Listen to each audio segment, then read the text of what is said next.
Hi అండి. Welcome to my channel. కొత్తగా మన ఛానల్ చూసేవాళ్ళైతే ప్లీజ్ వీడియోని లైక్ చేయండి. కుదిరితే ఛానల్‌ని కూడా సబ్స్క్రైబ్ చేసుకోండి. ఈవినింగ్ స్నాక్స్ టైంకి పిల్లలిద్దరూ కీరా ముక్కలు తిన్నారు.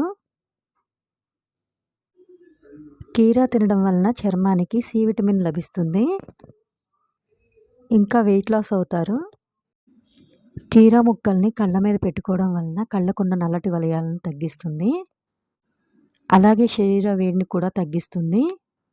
పిల్లలిద్దరూ ఈవినింగ్ స్నాక్స్ టైంకి పానీపూరి తిన్నారు. నైట్ అయితే మాత్రము మిల్క్ షేక్ అడిగారు. ఇంకా నైట్ టిఫిన్ అయితే మాత్రం మైసూర్ బజ్జీ. ఆఫ్టర్నూన్ లంచ్‌లోకి వేడివేడిగా వైట్ రైస్, సాంబారు, వడియాలు, బంగాళదుంప ఫ్రై. ప్లీజ్ వీడియోని లైక్ చేయండి. కుదిరితే ఛానల్‌ని కూడా సబ్స్క్రైబ్ చేసుకోండి.